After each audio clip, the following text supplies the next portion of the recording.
নীলুকে জেরা করতে গিয়ে উল্টো অনির্বাণকে নিয়ে কুৎসিত সব মন্তব্য রায়ের দিকে ছুড়ে দিল নীলু। হ্যাঁ বন্ধুরা, ভিডিওতে লাইক দিয়ে দেখতে থাকুন। রাই যখন ওর মাকে বলতে থাকে যে মা, তুমি জানো তোমার মেয়ে কতটা জঘন্য একটা অপরাধ করেছে। ও আমার এবং অনির্বাণের ডিভোর্স করানোর জন্য ও কোয়েলের সাথে হাত মিলিয়েছে, আর তার যথেষ্ট পরিমাণে প্রমাণ আমার কাছে আছে। আর সেই প্রমাণটা নিয়ে আমি কোয়েল এবং অনির্বাণের এঙ্গেজমেন্ট পার্টিতে গিয়েছিলাম।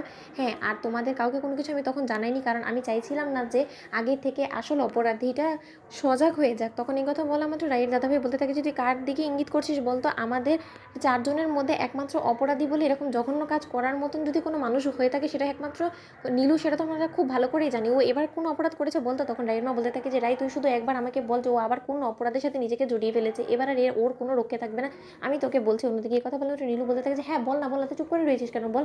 অন্যদিকে ঠিক সেই সময় যখন কোয়েল নীলুকে ফোন করে বসে, ঠিক সেই মুহূর্তে রাই নীলুর হাত থেকে সেই ফোনটা কেড়ে নিয়ে ফোনটাকে স্পিকারে দিয়ে যখন কোয়েলের সকল কথোপকথন শোনায় সকলকে, ঠিক সেই সময় কোয়েল বলতে থাকে যে নীলু আজকে যে পরিমাণে জব্দ হয়েছে না অনির্বাণ, আমার মনে হয় না যে অনির্বাণ এবার আর কোনো মতে আমাকে বাড়ি থেকে ঘাড় ধাক্কা দিয়ে বার করার সিদ্ধান্ত নিবে। কারণ তুমি এই পর্যন্ত আমাকে যে প্ল্যানগুলো দিয়েছিলে সেটা তো আজকে রাই চপাট করে দিয়ে গেছে, কিন্তু তা সত্ত্বেও আমি কোনো মতে হার মানিনি। আমি আমাদের প্ল্যান বিটা ইউজ করার চেষ্টা করছি, তুমি নিশ্চয়ই বুঝতে পারছো। হ্যালো কোয়েল, তুমি কথা শুনতে পারছো আমার? তখন এই কথা বলা মাত্র রাই বলতে থাকে যে হ্যাঁ, তোমার প্ল্যান বিটা তুমি এক্সিকিউট করা শুরু করে দাও, নীলু তোমার পেছনে আছে।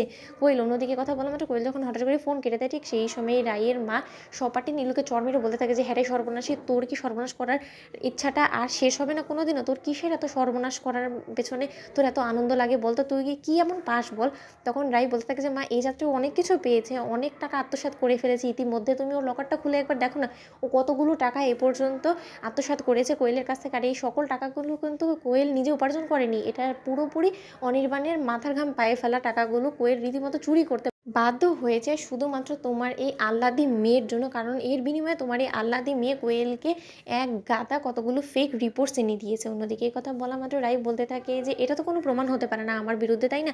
আর কি প্রমাণ আছে তুই বরঞ্চ সেটা দেখা। অন্যদিকে রাই যখন সেই সকল তথ্য প্রমাণের ভিডিও ফুটেজটা ওর গোটা পরিবারের সামনে তুলে ধরে, ঠিক সেই সময় রাইয়ের বৌমনি বলতে থাকে যে নীলু, তুমি এত দূর অব্দি এগিয়ে গিয়েছো কোয়েলের মতন একটা মেয়ের সাথে তুমি হাত মিলিয়েছো, তাও আবার তোমার নিজের মায়ের পেটের বোনের সর্বনাশ করার জন্য। তোমার লজ্জা করছে না?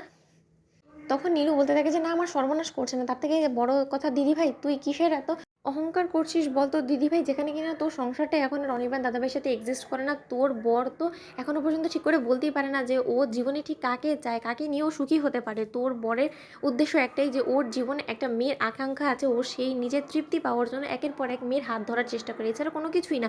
অন্যদিকে কথা বলা মাত্র রাই বলতে থাকে যে মুখ সামলে কথা বল নীলু, তুই কোনো মতে অনির্বাণকে ছোট দেখানোর জন্য বাজে কথা বলবি না। তো বন্ধুরা, ভিডিওটি ভালো লাগলে কেমন শেয়ার করে সাবস্ক্রাইব করতে ভুলো না।